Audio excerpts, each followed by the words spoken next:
P. Allen Smith's Garden to Table is brought to you by the Berry family of nurseries, growers of edibles, hardy trees and shrubs, and fresh holiday greenery. And by the makers of Job's Organic Fertilizer, now in spikes, granular, and water-soluble formulas. EasyGardener.com. Great food and fun for a wonderful weekend getaway coming up right after this.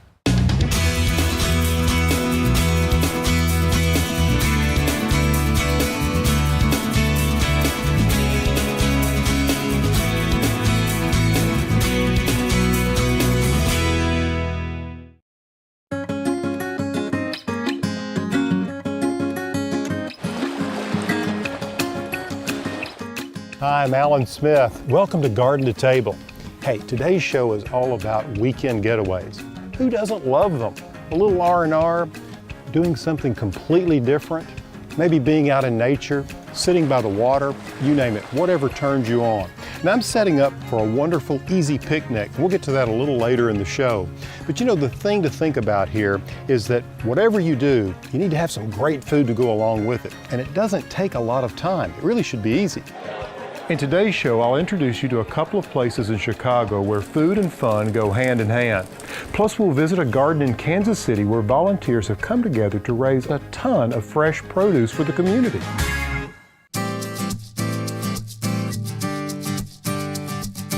I love picnics, and I'm sure you do too. On a beautiful day like this, why not? When I prepare for a picnic, there are a few things that I keep in mind. For instance, I like to use an insect repellent and spray the ground first. Secondly, I use a piece of cloth or a blanket to set things on. I like to really cut down on waste. For instance, take this old picnic hamper that I found at a secondhand store. It's come in handy many, many times. In it, rather than bringing paper plates and paper towels, I've got a few linen napkins, and rather than having plates, I actually like to take fruit jars like this. Chicken salad, pasta salad, and hey, what about some fresh fruit salad? So here you have all the makings of a very simple picnic, and by storing them in these fruit jars, well, it makes it really easy. Of course, you got to throw in something to drink, so I've got some bottled water and some flatware. I don't want to use the disposable, so I bring some from home. I can clean it up later. You know, I keep a cooler in the car to store this until I find my perfect picnic spot. And you can also use some of those little ice packs to keep things chilled if it's going to be a little while before you eat.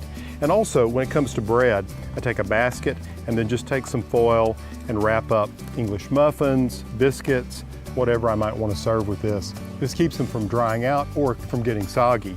Of course, the thing that makes this so easy is that you can prepare individual servings for everyone who's going to be at your picnic. And what a great way and an easy way to be outdoors and enjoy nature.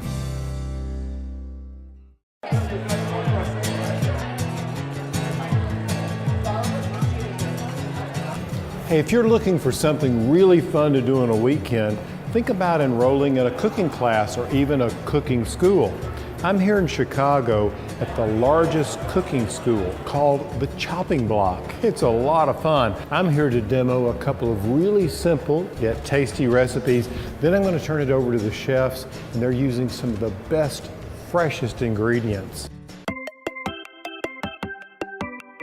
What could be better than for us all to get together as friends and have a meal together and it have come out of the garden.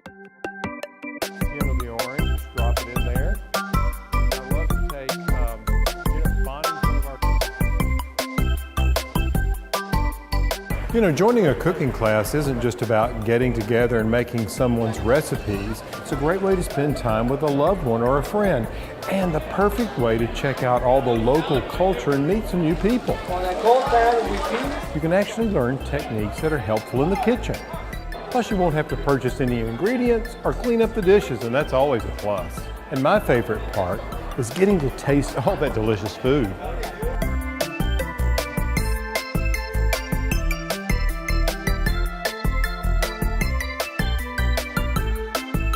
Well, that was certainly a lot of fun.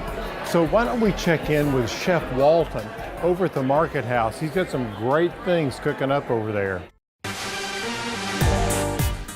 Chef Scott Walton knows how important it is to be aware of where your food comes from by purchasing fresh meat and produce locally, even growing some of his own. Scott demonstrates how to make this delicious recipe with locally raised chicken and fresh vegetables straight from his own rooftop garden. The key in getting that crispy skin, besides the honey cayenne mop doing its job in crisping up the skin, is to air dry the chicken. It has to be air dried. It's the only way to take that moisture between the skin or the flesh of the protein out of the bird, and that's going to allow you to get that crispiness when it hits that grill. Obviously buying a really, nice piece of chicken, hormone and enzyme free. So we do a half chicken. So what we've done is left the wing joint onto the breast, and we've deboned the thigh completely in this chicken. We're going to do a quick little season. A little Allen cracked pepper, both sides of cracked pepper for Allen. We're just gonna do a little touch of olive oil on both sides. Skin side down. This is what you're looking for. It's that crispiness of the skin because we air dried it for those 4 to 5 days. That fat's instantly crisping up like it should, getting that nice crunchy texture. We'll let this go for 2 to 3 minutes on the front side just to get a nice char on it.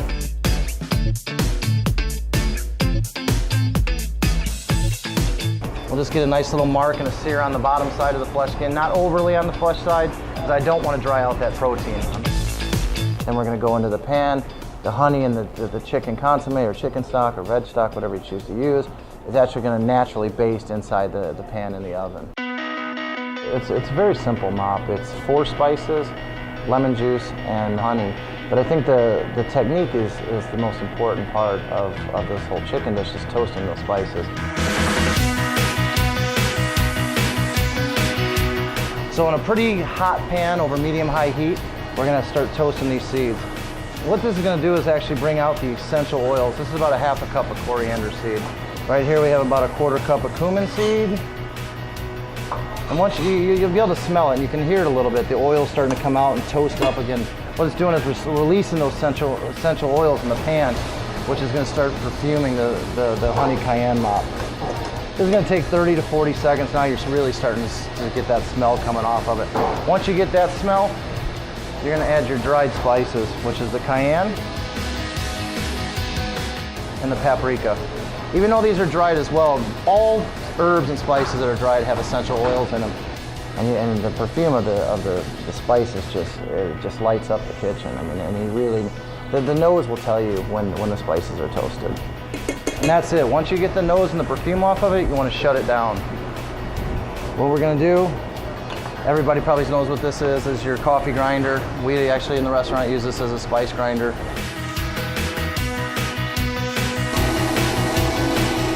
Quick little tip, give it a little shake. Takes all the heavy from the top, puts it on the bottom, get it mixed, blended real well. We want a fine grind on this actually.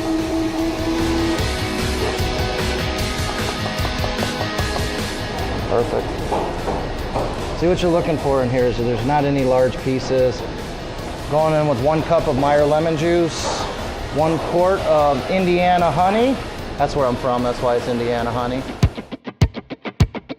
A couple pinches of kosher salt, a little cracked pepper. I know Alan loves his cracked peppercorn. And then we're just gonna whisk this together. Just be careful because the honey's a little thick, it's a little messy, but slowly the lemon juice is going to thin it out a little bit. Give it a little quick taste, make sure we're seasoned right. Oh, money, spot on. We'll get a little of our honey cayenne mop in our pan. There's just a little clarified chicken stock in there. So we'll go in our pan, just put a little bit of fresh parsley in it, and let's go to the oven with it. Home oven, I would say, 400, 425, quick tip. The sugars are going to caramelize rather quickly. They're going to kind of foam up and go around the chicken. So if you're worried about your oven or your stove at home, put a pan underneath this pan. So if there's any boil over, it's not going to burn on the bottom of your stove. You have this really, really rich and crispy chicken with all those really intense spices. You need something to cut through that. So just a nice little bistro salad, if you can get some fresh arugula at your market or your farmer's market, and then maybe just a little fresh lemon vinaigrette to finish it off. We serve ours with a little candied lemon to give it another note, a little bitterness out of the lemon, a few local potatoes, and that's it.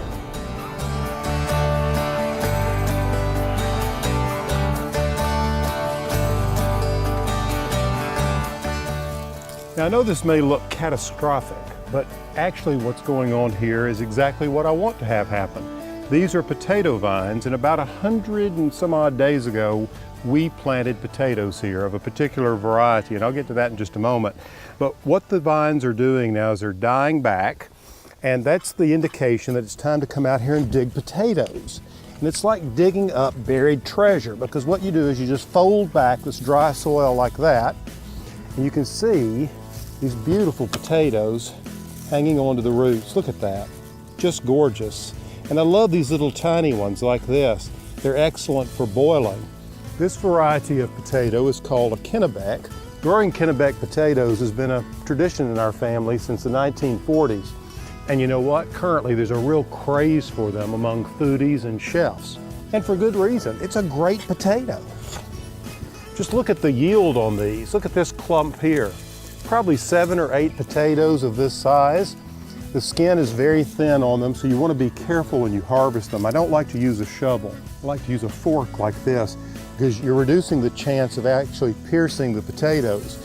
Any of these potatoes that I pierce, those are the first ones that go into the kitchen for us to use. Look at that. Bingo. Solid gold. You can see that the soil is really dry, which is what you want. You don't want to dig potatoes when the soil is wet, because it'll just enhance the chance of them rotting. So what I like to do this time of year is come out here and just gather up a few at a time until we're ready to harvest them. What's amazing to me about potatoes is that you can start with just a piece of a potato. I bought 50 pounds of seed potatoes and took them and cut them up so that there was an individual eye on each piece. What I'm trying to do is get into the base here and see if I can find that original piece of potato. There it is right there. So there was a single eye, and that eye grew out and made this sprout here, you can see. And under it, over the course of the 100 or so days that this was in the ground, these potatoes began to grow. Now what you don't want to do is leave the potatoes in the ground too long or they'll begin to rot. This is a rotten potato. It's soft, it's squishy, and it smells really nasty. You don't want to harvest potatoes and put them together with potatoes that have a piece of rot on them or any kind of damage, because one rotten potato will cause all of them to rot. If you've never grown potatoes, you should give them a try. And I would recommend that you try these Kennebecs. They're really delicious. All you have to do is boil them and just serve them with a little butter, salt, and pepper. They're out of this world.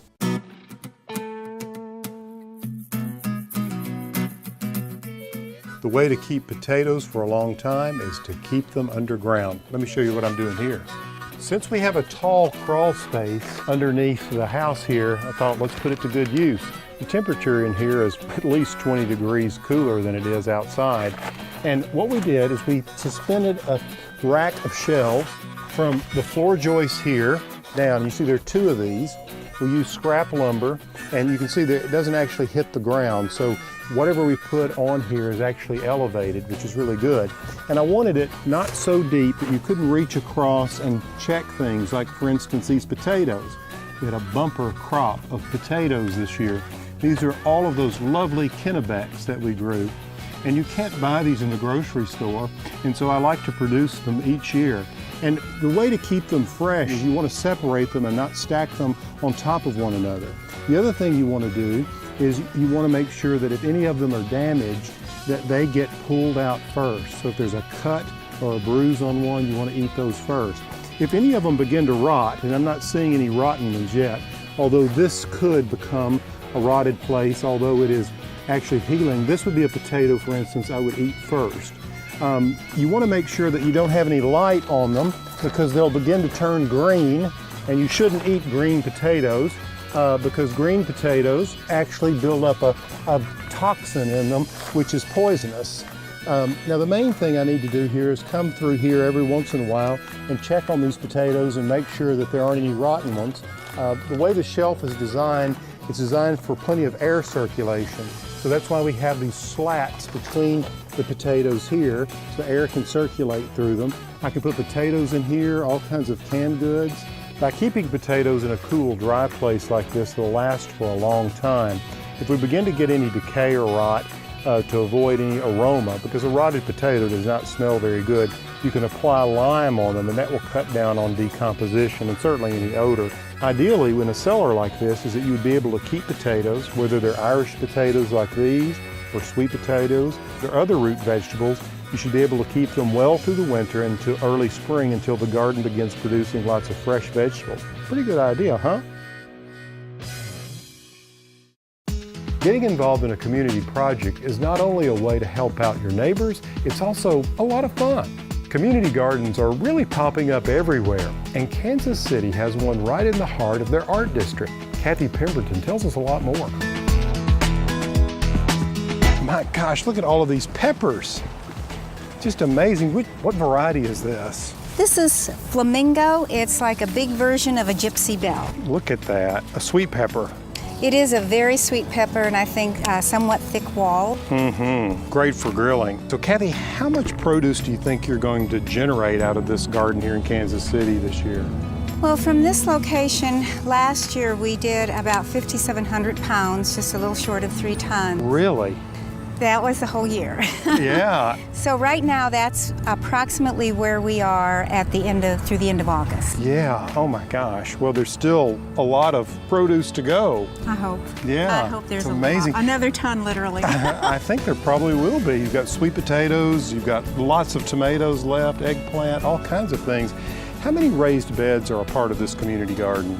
I think there's about 100. Then there's the containers up there and a small in-ground area.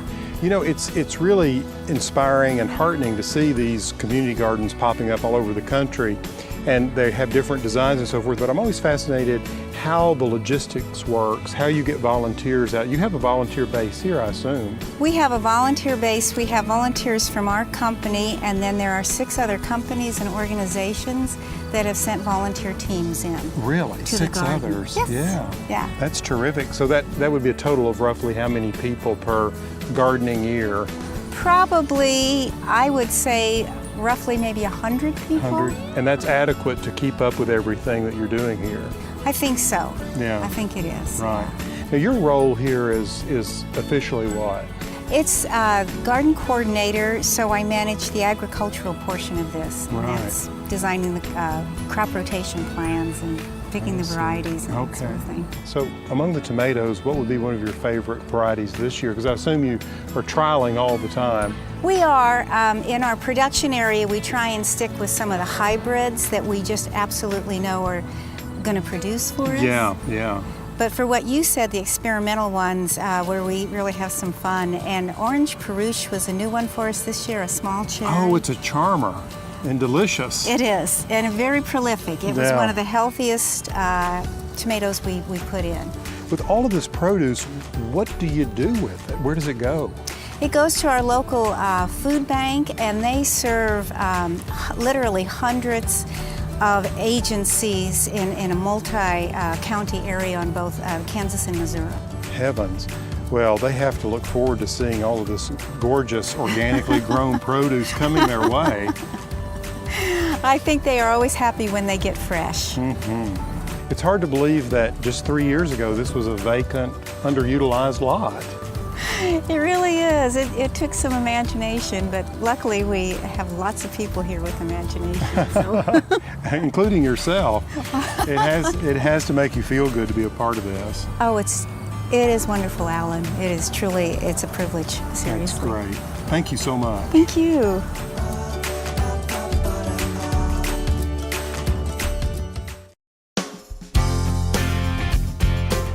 One of the thrilling things for me about growing a few plants in my vegetable garden is the abundance, the amount of vegetables that you can get from just a few plants or a small area. Take, for instance, these peppers. These are cayenne peppers. 12 pounds of peppers picked off of 8 plants in one picking. It's quite an amazing yield, wouldn't you say? But you know, for me, that's a problem because I'm a guy who doesn't like to waste anything. So what am I going to do with all of these peppers? Well, I love pepper sauce, and there's so many different recipes out there. But what I wanted to do today is just share a really basic one with you where you can take advantage of these peppers and some of the others that I grew in the garden, make something delicious that you can share with friends, and you can enjoy the flavor throughout the entire year. All right, to get started, it's really simple. You just want to make sure that your jars and closures are clean. What I mean by a closure, that would be the ring and the lid that goes on top of these canning jars. Next, place a rack in the bottom of a boiling water canner and set your jars on top of that. Then add water to the jars until the jars are 2/3 full. And add water to the canner. And then you want to heat this to 180 degrees Fahrenheit, but you don't want it to boil. You see what you're doing here is you're just sterilizing the jars. Now you're going to want to do the same thing with the lids and the rings, so place them in a saucepan and cover them with water and heat them to 180 degrees. Now through this process, you just want to keep the lids and the jars hot until you're ready to use them. Now for the fun part, the recipe. Now you can be creative with this, but I want to share this recipe with you because it really works. And it's because I have these certain peppers in my garden. But just remember, you can come up with any kind of ratio you like. It depends on how much heat you like with your pepper sauce. So what I'm doing here is I'm taking some cayenne peppers. Here they are. You can see we have lots of them. And I have a generous 2-cup portion here, and I've just coarsely chopped these, almost just cut them in half. And then this is the hot cherry pepper. You can see those here, beautiful. I've got 3 cups of those. And then this is the mildest of the peppers. This is a banana pepper, and I have 6 cups of banana peppers. So you can see the colors here are really quite beautiful. Now the other part of this recipe is the solution, the vinegar solution that you pour over them. You see I use 6 cups of vinegar, 2 cups of water, and 3 cloves of crushed garlic. You see what happens is the garlic infuses into this water and vinegar solution. Gives it a nice little touch. And then what we're going to do is we're going to pour that over these peppers and fill up the jars. So you'll see in here that it's really hot and steamy, just the way it's supposed to be. And what I'll do is I'll take these jars out one at a time, this handy jar holder. Be careful because it's really hot.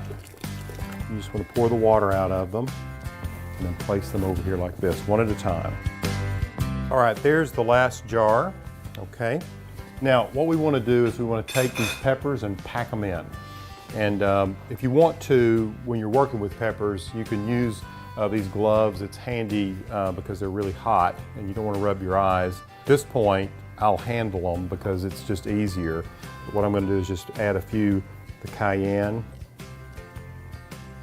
And basically what you're trying to do is pack them in, pack as many of them in as you can. I like to distribute them equally. Okay, I'm going to save a few for maybe the top. Now I'm going to add some of these beautiful banana peppers. And I'm going to cap it with some of these hot cherry peppers. Got a few cayenne left here to go on the top. Then you can take a little spatula and just push them down. All right, now I've packed them down. Now it's just a matter of pouring the vinegar solution over them. This is a handy little device that helps me guide the vinegar in. And here's our vinegar. And so what you want to do is I'll just set this aside and then begin to pour it in like that. You want to bring the vinegar up just about to the top. You want to make sure the peppers are completely covered. That's really all there is to that. You want to just push out as many air bubbles as you can by just taking a plastic spatula like this and push them down. All right, now I'm just going to use these tongs to lift out the lids, and I can place them on there, just like that. Here's another one. Still pretty hot. You can see on the bottom of these there's a rubber seal, and that's what's important here because you want to make sure that that seal is set. So I'm getting them all evened up.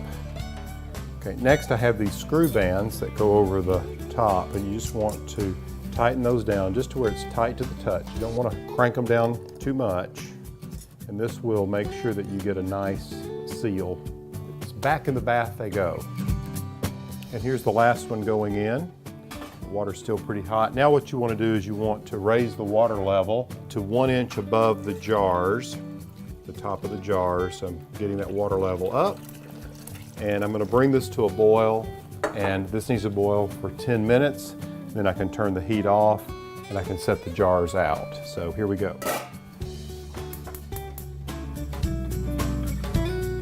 Now, once those have boiled for 10 minutes, you'll bring them out and let them cool for at least 5 minutes, maybe even longer. I like for them to become completely cooled. These are some I made earlier in the day, and they are cooled. One of the things you can do just to check to make sure that you've got a seal is you can hold it like that and make sure that it's tight, and if it doesn't come loose, then you're in good shape. A simple recipe for pickled peppers. Now I'll have pickled peppers to use in, well, all sorts of things throughout the year. Well, that's all the time we have for today's show. Just keep in mind that, you don't have to venture very far from home to get a little R&R. Just do a little research, and you never know what you'll find just around the corner. Until next time, good eating and good health.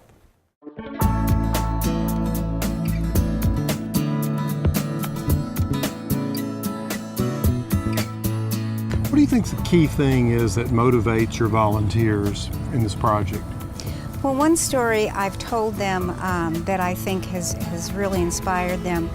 One day we took in 76 pounds of lettuce to the food bank, Right. and one of the people who worked there said occasionally she will go and look on the shopping floor to just see what the agencies are liking and what they're picking out. And Sure. she said the 76 pounds was taken in 12 minutes. You're kidding. They really went for that fresh lettuce. Went for fresh lettuce, and she said it was just, you could just tell because it had been in the ground a couple hours before, and then Yeah. it was right there for them. So. That's marvelous. That's a very inspiring story, and this is quite an inspiring place. And it's only 3 years old. It is only 3 years old. This is our third season. Many of the recipes and ideas in this program can be found in Alan's latest book, P. Allen Smith Seasonal Recipes from the Garden. The cookbook includes 120 recipes, featuring 30 for each season. Alan offers cooking tips as well as advice on selecting fresh vegetables. There is also a how-to guide with basic gardening suggestions for growing the best varieties of produce. Allow 4 to 6 weeks for delivery when ordering toll-free at 866-359-7004. P. Allen Smith's Garden to Table is brought to you by The Berry family of nurseries, growers of edibles, hardy trees and shrubs, and fresh holiday greenery. And by the makers of Job's Organic Fertilizer, now in spikes, granular, and water-soluble formulas. EasyGardener.com. More information on today's topic and other topics covered in this series can be found at pallensmith.com.